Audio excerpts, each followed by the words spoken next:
when you're watching this. Welcome to this edition of Cervello Live. It's Chris here. I hope you're doing well. I'm having a really good morning this morning. I'm sort of feeling a bit more optimistic about life, so that's all good. I hope you are too.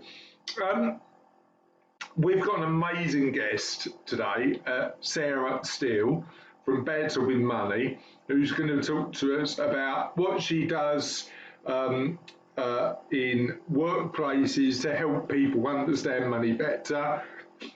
If what she'd do, she had a magic wand and she could potentially empower people with knowledge and everything in between. We talk about money, educating kids.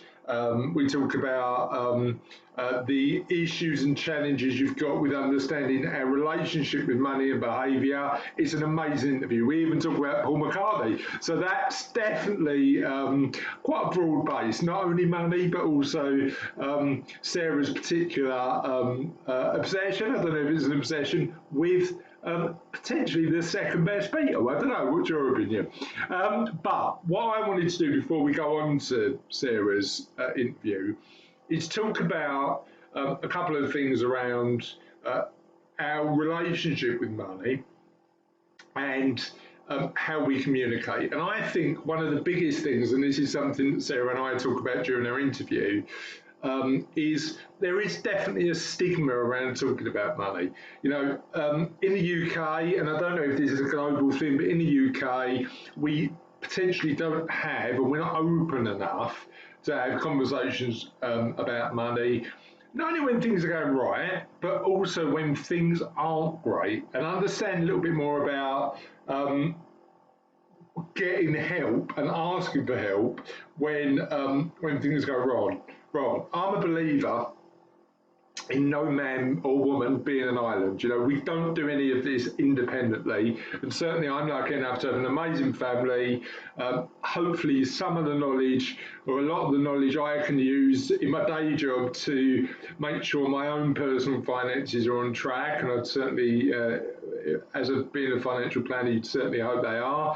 But that knowledge, together with a support network of people who can help me achieve my own financial goals, my own financial well-being and financial independence, is fundamentally important. And the challenge with that is what a lot of us do is assume that we've got to take it on our own shoulders. And certainly changing the relationship with money is really, really important. Now that goes on to something else, because if we're not comfortable talking about money and we've got families, how do we talk about money with our kids? Because that's a subject that I'm super passionate about, but also I've talked about in this in these Cervello Lives before. And what I want you to do is, if you're interested in that particular subject, I want you to go and look at a previous episode, and we'll put in the show notes. Helen Westwood was the financial education teacher of the year last year, and in her interview on Cervello Live, we were talking about relationships with money, how we can teach our kids about money. I mean, full confession, I invited her on, so because at that time we were in the throes of lockdown number 1, we're currently in the throes of lockdown number 2, and I wanted to learn and understand a bit more about how to homeschool better. But we had a really good conversation around what to do with money. So the conversation with Sarah is amazing. You'll really enjoy it. I hope you enjoy it. But before we do that, I just want to share some places that you can get money help for free. So if you come and speak to somebody like me, excuse me, and typically our clients have reached a level of wealth where they have to pay for advice. If you're not at that position at this point in time, you may not need the advice of a financial advisor or a planner, and that's fine. But the good news is there's plenty of help available. And I just want to highlight, before we go on to our interview with Sarah, highlight some of the places you should consider. So point 1 is talk about money. You know, have a dialogue with the people closest to you. about money and get their guidance, support, help, and if they're better organised than you or better at that particular skill set, organisation. Number two is if you're not comfortable doing that, but you recognise that you need the help, and that's the first step in any of this. There's plenty of advice out there. So let me just highlight some of the organisations you should consider, and we'll make sure again we'll put these in the show notes so that if you did need to get in touch with these organisations, you could. So number one is Citizens Advice. Been around for years. Their website is full of tips, guidance and support, but you can also get in touch with the Citizens Advice and get one-to-one help. Certainly I know there's financial advisors and planners out there who donate their time to Citizens Advice, and again, clearly face-to-face surgeries aren't happening at the minute. Check the Citizens Advice website to see what they're doing in terms of offering Zoom support or online support. But certainly, if you're having money struggles, read the content on the Citizens Advice website and then potentially get in touch with them. Another amazing place to go, again, this is free, run by government, is the Money Advice Service. Now, not only their website has got amazing content across a range of different money-related areas, you can also speak to somebody individually. And even though it doesn't get to a point where the Money Advice Service provides regulated financial advice, it doesn't do that. It can answer a lot of the questions, like the primary questions, before you get to a point where you need good quality fee-based, paid-for financial advice. So Money Advice Service is certainly something to look at. If your issue is specifically tax-related, and that might be, I don't know, self-assessment tax returns, VAT, national insurance, the gamut of tax issues, there's an organisation called TaxAid. And what TaxAid does is specialise on helping people with low incomes get control of their tax and make some really important decisions. And there's also a charity if you're in real financial hardship, and there's loads of great charities out there called Turn to Us, which helps people on low incomes get really good support when it comes to making the right financial decisions. Now, on the interview with Sarah, we talk about a week, and we're in this week at the minute. When this goes out on Monday, it'll be last week, but it's Talk Money Week.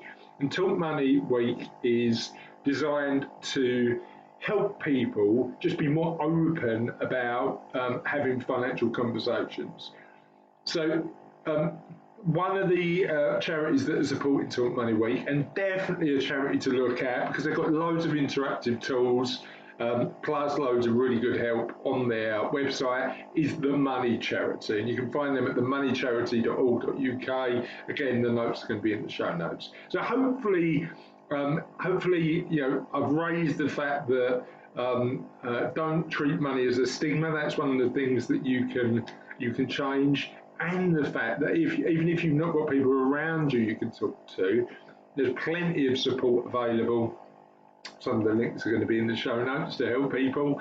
And on that note, and so you get more help, support and guidance, let's go to our interview with Sarah. Morning, Sarah, how are you? I'm really good, Chris. How are you? I'm doing all right. Now, before we start talking about money and all of that sort of stuff, I want a quick conversation about Mr. Paul McCartney. Tell me about your obsession with Paul McCartney. Oh dear, I'm going to regret even mentioning that to you. Yeah, Definitely. So can I put this into context? Chris and I were talking before we started recording about how different it is to hear your voice when you hear it back. And I let him into this little secret that when I was quite a lot younger, what I actually used to do, Chris, is I used to come home from school for lunch, specifically for this purpose.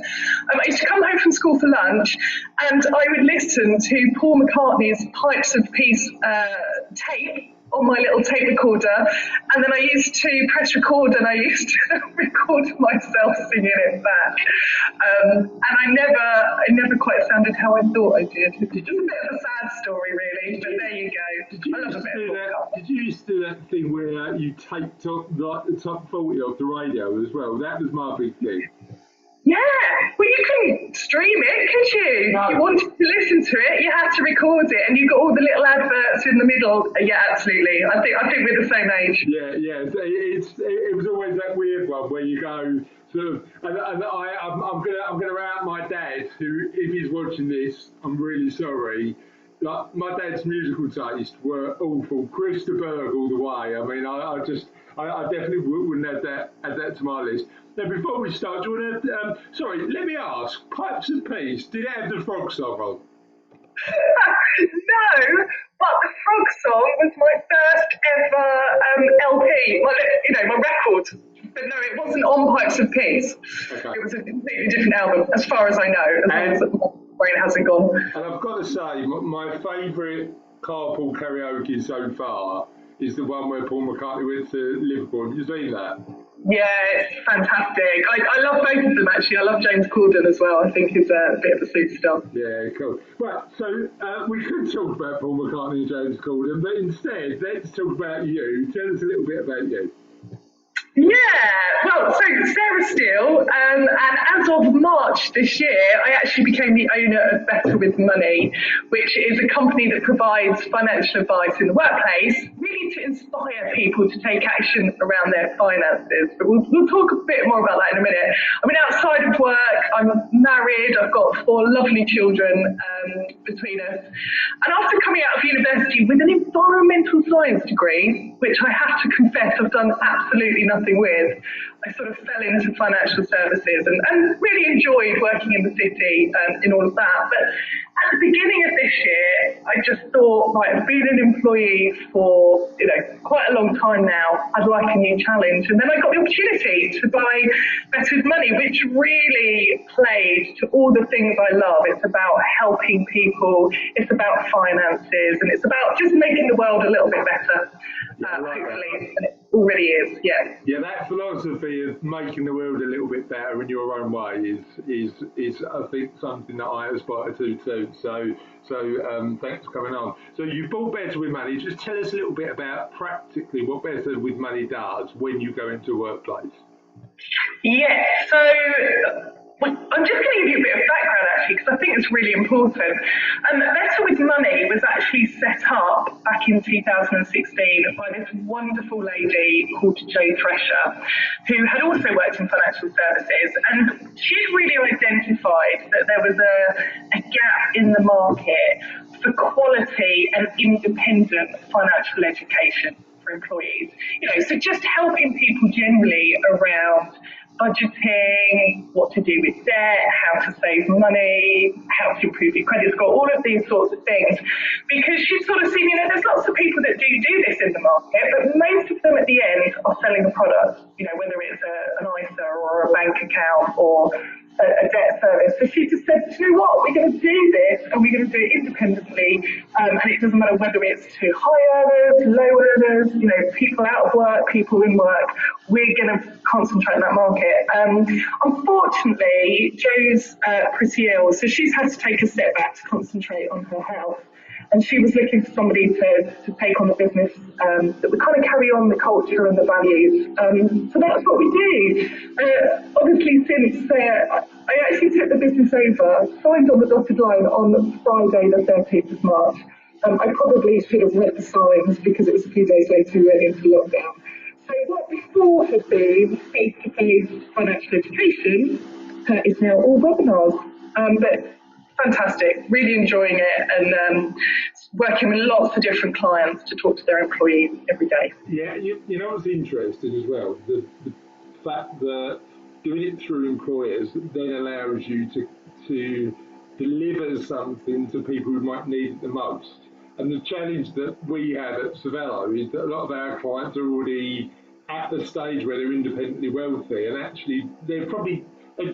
Certainly they value our service and they value our support and they value the help we provide them, but there is a gap in the market, right, for people who need advice, guidance, support the most, but probably don't get it as much. Yeah, I totally agree. You know, everything from the people that are just starting out at work. I mean, I remember, Chris, you know, joining my first job, getting a pay slip and looking at it and thinking, I don't really understand any of the numbers on there, other than the one down in the bottom right-hand corner, because I know that's the one that's actually being paid into my bank account. But nobody, you know, taught me what a tax code was, or how much I was being taxed, or how much my national insurance was, and what that was going to. It was all these things that you sort of learn along the way. And so when I took on this business, I thought it was a real opportunity here to, one, focus on people coming newly into the workplace and helping them to understand pay slips, benefits, how to save. But as you say, you know, it doesn't stop there. It could be anybody at any point of their career, irrespective of how much money they're earning or not. And actually, it tends to be maybe the lower paid people, or people that are changing jobs regularly, and not the high earners that need this information. And I think that's why it's so satisfying, actually, and why I've found it so rewarding, because most people come out the end of, you know, sort of an hour's education and go, I've learned something, I've got one tip, and it's brilliant. That's what this is about. And one actionable tip after one actionable tip is progress, isn't it? You know, it's that sort of just making those small innovations to get there. But I'll tell you a quick story, right? So after my career started off with abject failure, right? So I started off my career in recruitment, and I was rubbish at recruitment, because recruitment was about quite hard sales, and I just wanted to chat to people. I like to listen to stories. So I was lucky enough to get a job interview with the Woolwich. You remember the Woolwich Building Society? Yeah, absolutely. And I remember my first job at the Woolwich. I got my first pay slip, and my pension had come out, and I was like, I think it was like, I don't know, 70 quid a month or something like that. And I went to the branch manager and said, look, I'm sort of 18. I'd actually rather spend that in the pub. So, because your priorities are slightly different at 18, aren't they? Do you know what I mean? It's like sort of, yeah, different. So anyway, Jane, who was the branch manager, marched me into the financial advisor's office, June, right? And funny enough, still know June, and her son runs her mortgage practice now. She's amazing. And she basically told me that I wasn't cancelling it. She didn't give me an option. She said, you are not cancelling it. Brilliant. I love you. Yeah, June is amazing. And the weird thing is, it was a final salary scheme.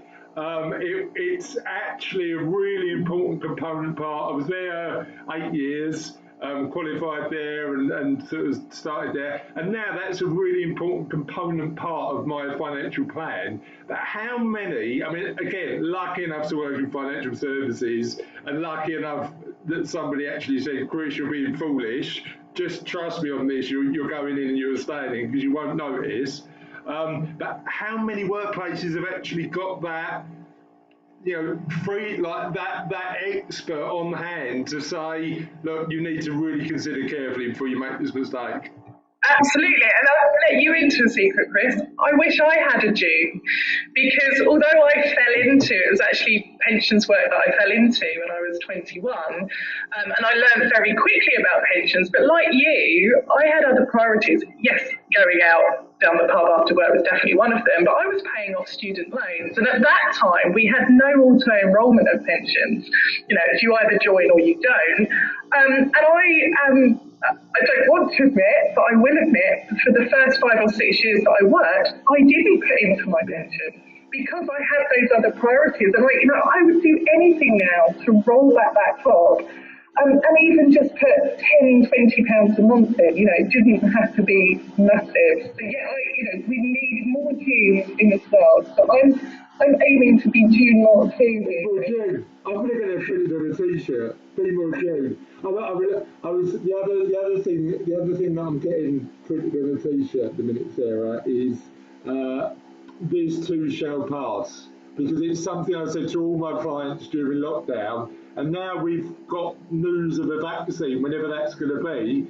I'm feeling quite optimistic about the future, actually. It's all good. Absolutely, I couldn't agree more. You know, I think the last few months have taught us all a lot of things. It's been really tough, but actually we'll probably all come out stronger in some way or another, whether that's in our home lives, our business lives. You know, it makes a lot of changes, doesn't it? It does.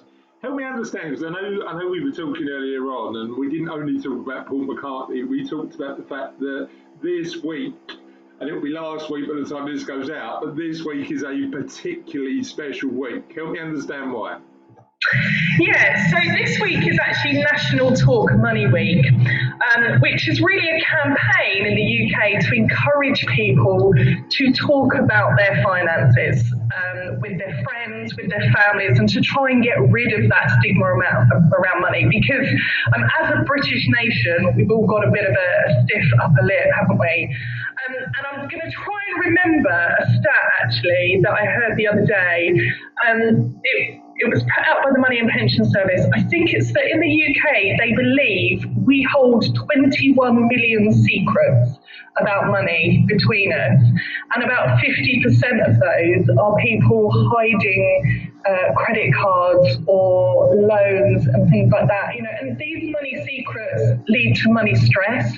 And this stress then goes on to damage personal relationships, and also it affects people at work, because if your mind's already taken up with, I don't know how I'm going to deal with my money, I don't know how I'm going to get through to the end of the month, then it doesn't give much else time to do your job and other things. Really, Talk Money Week is about trying to encourage people to open up about their money situations, get help, so that we can all get better financial well-being, really, and feel happier about the situation we're in. And it's the well-being element that's the important thing. You know, making sure that you feel like you're in control of your finances, and even if they're not perfect immediately, you've got a plan to make them better. Yeah, I totally agree, and I think that's why the education piece is so important, because, you know, as you alluded to, just having one or two little tips that help to take you forward, or that feeling that actually I don't need to do this alone, there are people out there that can help me. You know, for example, one of the things that we're always advocating is all the charities out there that help with debt.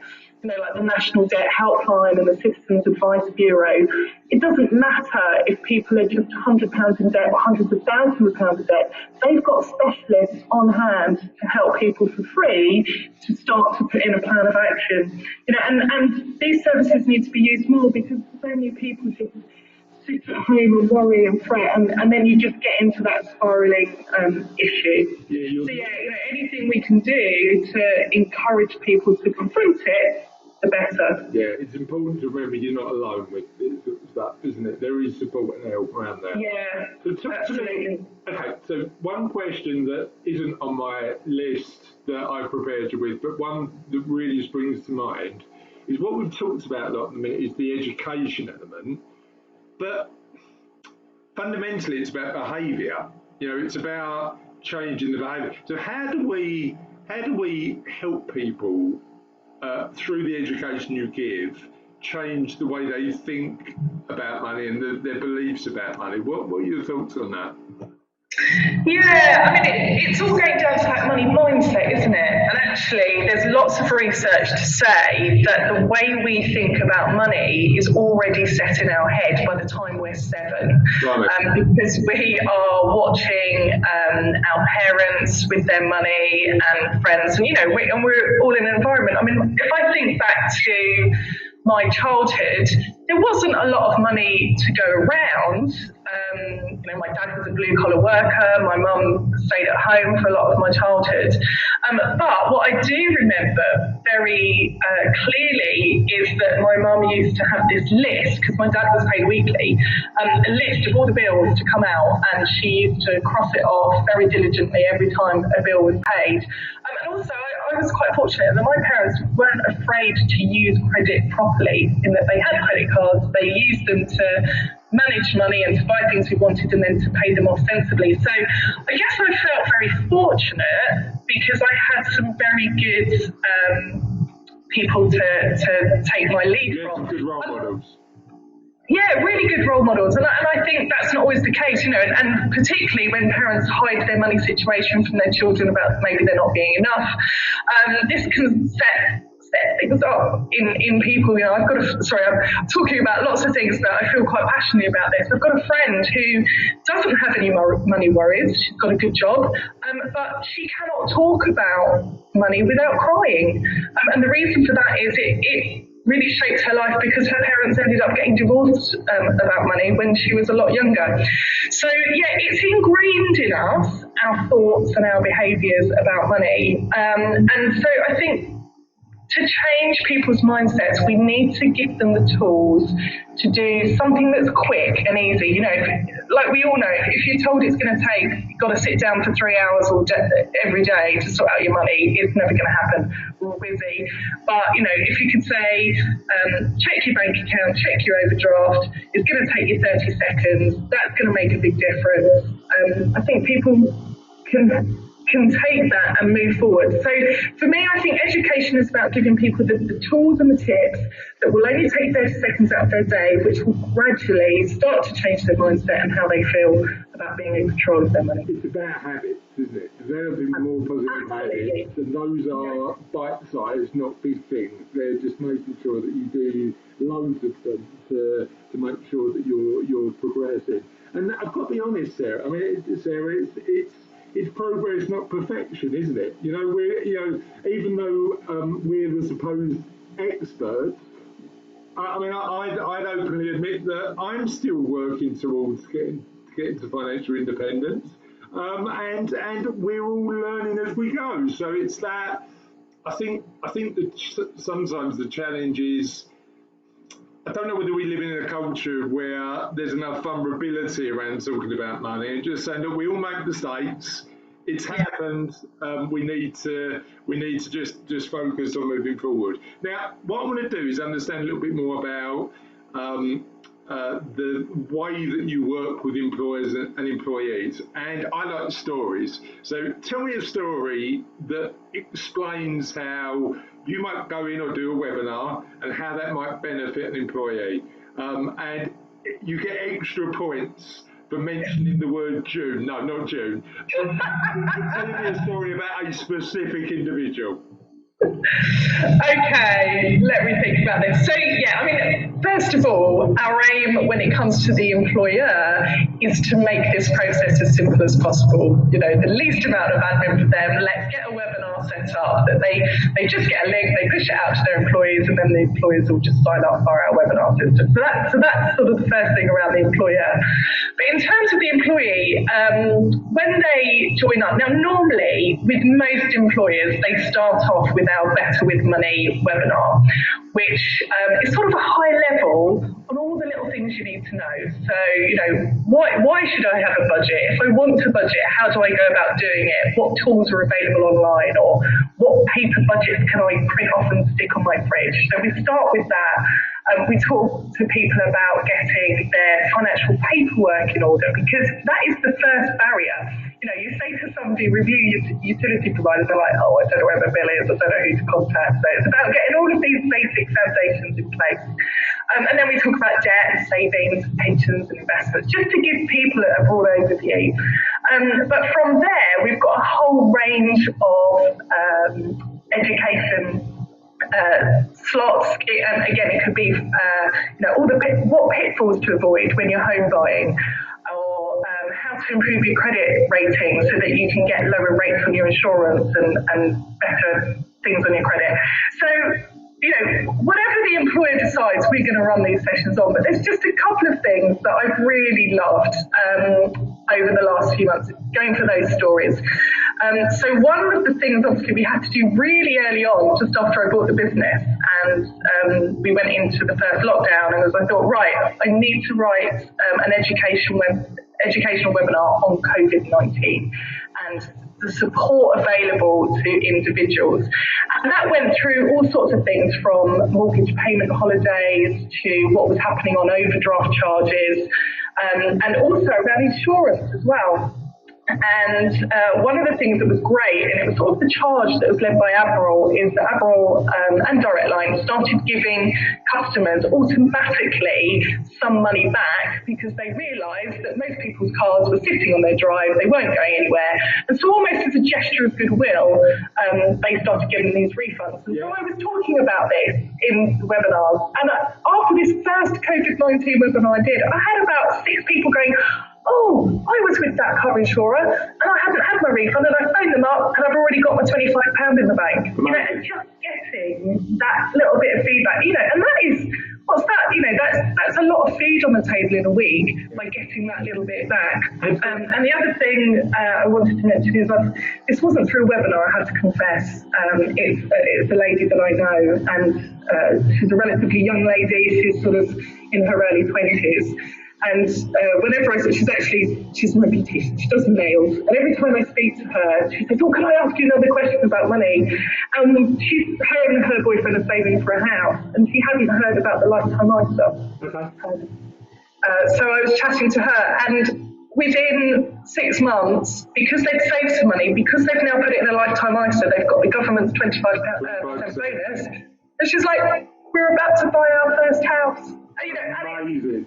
It's like that you go, wow, this is why I do it. Amazing. And it's that knowledge, isn't it? It's that power of those, like, I think often we sometimes take the knowledge for granted. Do you know what I mean? And it's just, when you talk about with clients, I go, look, this is fundamentally going to make sure make sure you never run out of money again, or make sure you can buy your first home, or, you know, have a fundamental impact on somebody's life. That's powerful. That's super powerful. You've talked about COVID a bit, and I know that you've shared some tips. Is there anything else that you think people should know about their money when it comes to thinking about COVID and the impact it's had on people's lives? Yeah, I mean, it's pretty sad. I think 3 million more people in the UK are now relying on credit to just make ends meet on a monthly basis, because there are people furloughed, there are people that are having to take reduced hours, and sadly, there's 1 in 4 companies now making people redundant. So there's no doubt about it, it has had a very profound impact on people's finances. And I think, from that perspective, if we're looking at the people whose incomes have reduced, then it is just making sure they're aware of all the things available, like the mortgage payment holidays, which originally people could only take until the end of October, and now that's been extended out until the end of January. So making sure people just have all of those tools that they can draw on. But, let's not forget, Chris, that there are quite a lot of people in the UK who actually are finding themselves slightly better off because, their jobs are still continuing, they're still earning what they've always earned, and they're not paying out for travel and new work clothes or going on holiday and things like that. So actually, what we're also finding is almost this dual band is a nation where actually we're saving a lot more than we were a year ago. Yeah, there was some stats that I saw yesterday actually, which said that there's a lot of people who have spent less and therefore saved more. I mean, to be frank though, I'd rather be spending more on travel in 2020 than I am. I mean, literally, I'm currently sitting in my Costa del shed, whereas I definitely prefer to be on a plane somewhere, walking around and experiencing culture, but that'll be for next year. I was going to say, I think 2021 is going to be the year of the holiday, isn't it? Exactly. Provided this vaccine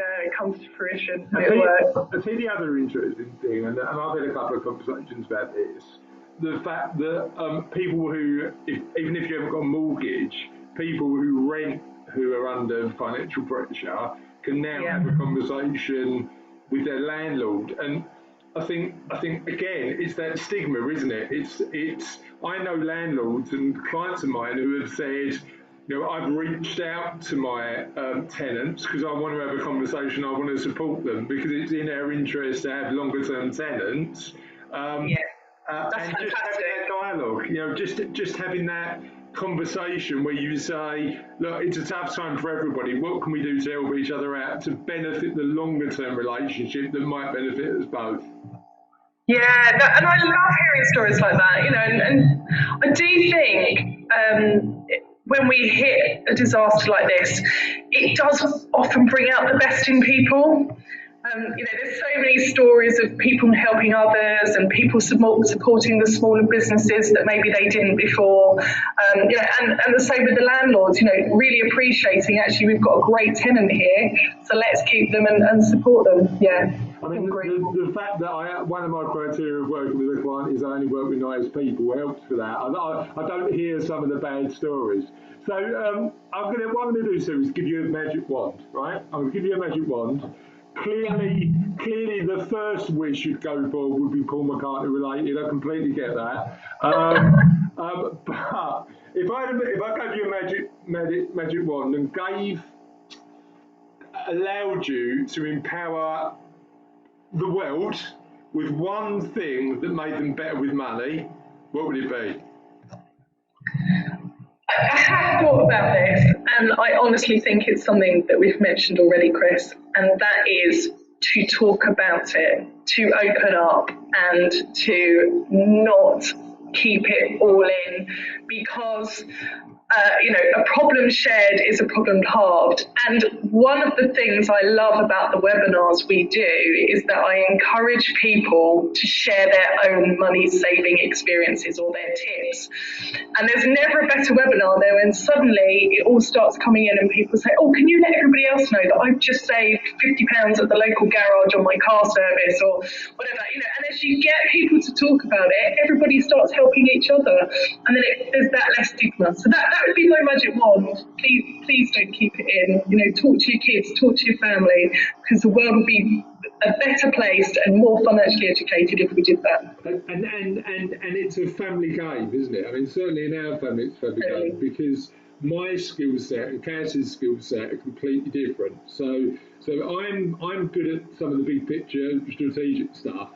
Cassie loves. I mean, she organised my phone bill yesterday, my mobile phone bill, and what we didn't realise is that our mobile phone provider, EE, was charging us £17 a month for the last 18 months, and we didn't realise. Okay, and they couldn't validate where that £17 a month was going. So we've got a cheque through the post for a couple of £100 for the account, and we've stopped paying that £17 a month. Now, if that was down to me, Sarah, I've got to be honest, I wouldn't want to sit on the phone for an hour trying to get that sorted out, because that would frustrate me. Cassie loves it. Cassie really enjoys going, that's a win. And I think that challenge. Yeah, I think the relationships you've got, and you go, actually, this is going to be 100% your bag. And I suppose part of the challenge that families have financially is they think that everything should be on one individual's shoulders, and it shouldn't be, should it? No, definitely not. I mean, I think when I first got together with my husband, I'm hoping he won't watch it. Actually, he won't thank me for this. But he was in serious trouble. He had debt up to his eyeballs. But I was very thankful that he didn't hide that from me. And I remember we sat down one Sunday and just thrashed through it and ended up consolidating it and getting a loan and paying it off over 5 years and all the rest of it. And I think, he visibly relaxed after we'd spent that time doing that. And it's the same with everything. If you find somebody else who can help you, and it doesn't need to be a family member. As I say, it could be one of the debt charities, or it could just be somebody you sort of know. But yeah, we've all got different skills. We need to work together.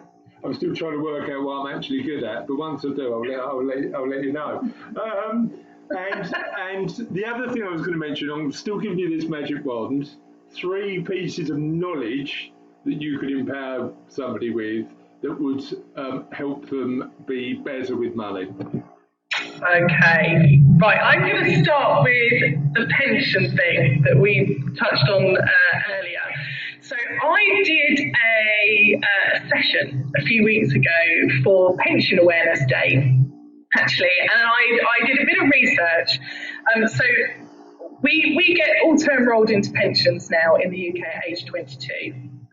Now, did you know, Chris, that on average in the UK, everybody spends £80 a month on takeaways? I mean, that is massive, isn't it? And £30 of that 80 is on pizza. So rather than spend your £30 on a pizza takeaway every month from age 22, put that into your pension instead, just £30. That will give you, on average, about £30,000 extra in your retirement pot if you just cut down on that one pizza a month. It's amazing what impact it has. Yeah. So that was tip number one. Tip number two is if you don't know your credit score, find out. Get one of the free apps, whether it's Experian, whether it's Credit Karma, whether it's ClearScore, and find out what your score is.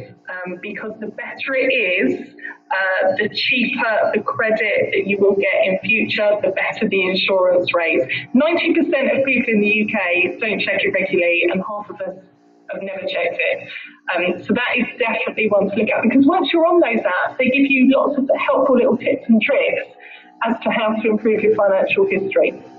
That's the second one. And the third one, again, we've sort of covered this, but be open with your kids about money. Help them, educate them, so that by the time they get to adulthood, they've got a clear idea of how to manage their money. And because, if we all do that and start passing it down through the generations, we're going to end up with a nation of much better financially educated people, less problems, and hopefully happier. And we can remove the stigma as well, right? The stigma that we don't talk about that particular subject. Do you think that's particularly cultural in the UK? Do you think in the UK we've got a particular issue with that? Well, unfortunately, this is one of the things I want to do. I want to travel more when I get older, because I haven't done it yet. I haven't spent enough time in other cultures to know. But, if you believe what you read, then yes, particularly in the UK, we are a bit tight-lipped about it. And, because we all have to project this perfect image and that there's nothing wrong and that we all know what we're doing.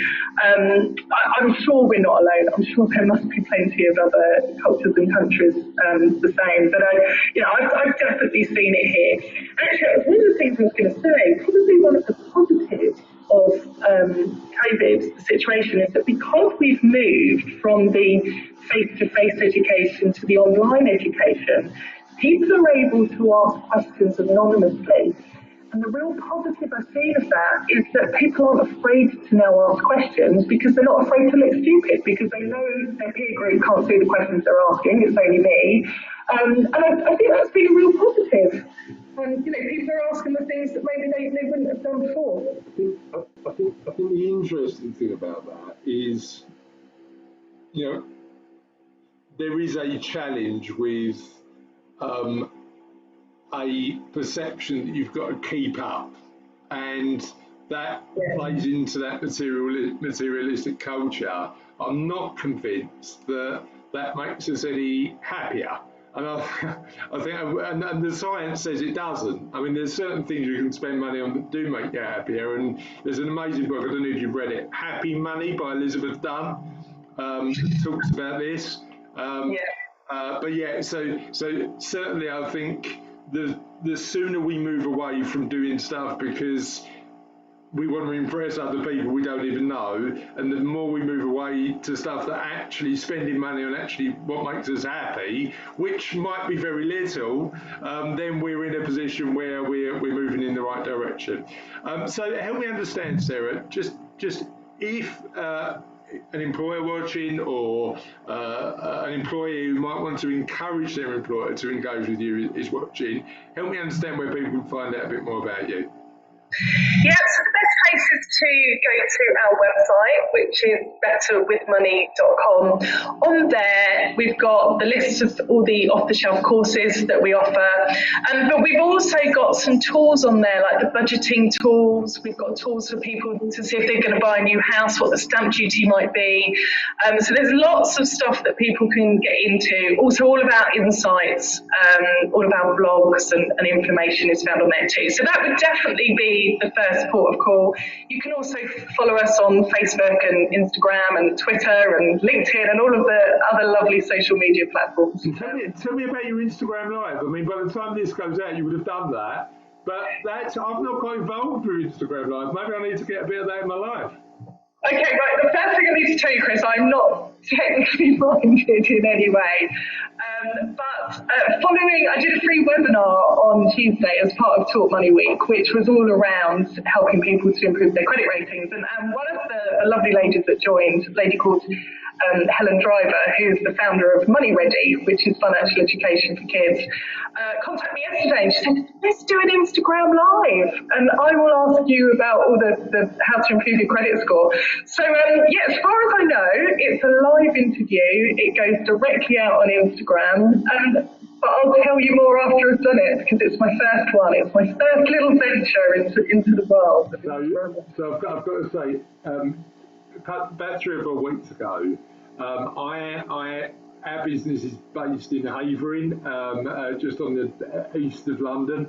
My postcode is Essex, but we're in a London borough. I don't know how that works, but that's where we are in the world. And what I was conscious about was, particularly during lockdown, there's loads of small businesses out there who probably want a community of support. And weirdly, there wasn't anything on Facebook or just providing that online community. So we set the group up about 4 weeks ago. We've got about 350 members in the group at the minute, so it's grown quite well. I thought, just for fun, I'm gonna set up a morning commute where I'm going to invite local businesses on to come on Zoom. And it was that I like the ability that technology gives us just to meet new people that you've never met before and connect with them in a really interesting way. The only problem was there was one guy who was standing next to his train station. So every time somebody said something quite interesting, a train seemed to go past and just completely. So it was like, well, tell me a bit about your business. Just like literally every single time. So it's still early days with Better With Money. I know you've got a really super bright future. Tell me about what plans you've got for the future.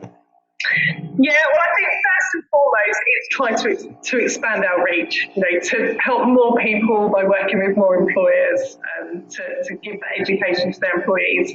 We're also expanding our team. We're getting more trainers on board that really fit with our values of that independence and being engaging and making that education fun. So I'm quite excited. The next thing is to put a team page onto the website that brings more and more lovely people in. But just as you said, actually, what I'm really keen on doing is finding ways to make this education more accessible, particularly to those smaller employers who maybe don't have quite as many employees. So just at the moment, rattling around in my mind is about putting different courses online to download and things like that. But yeah, there's so much to do. The list is as long as my arm, but first and foremost, to keep educating and expand that reach. Yeah, and to be honest, I'm 10 years in, and that list never seems to stop, right? There's always something else to do. Which way you do club? It's all good. Yeah, definitely. I'm meeting new people because every new person you meet gives you a different idea. You're like, right, yeah, I'm going to do that. I mean, even if you'd asked me this time last week, would I ever do an Instagram Live? I'd be like, I doubt it. And here we are. And now you're doing it. Amazing stuff. Thank you so much for joining us. Enjoy your Instagram Live and have a really nice day. Yeah, you too, Chris. Take care. Bye-bye. All right. So I'm sure you agree with me. That was pretty amazing. Sarah knows her stuff.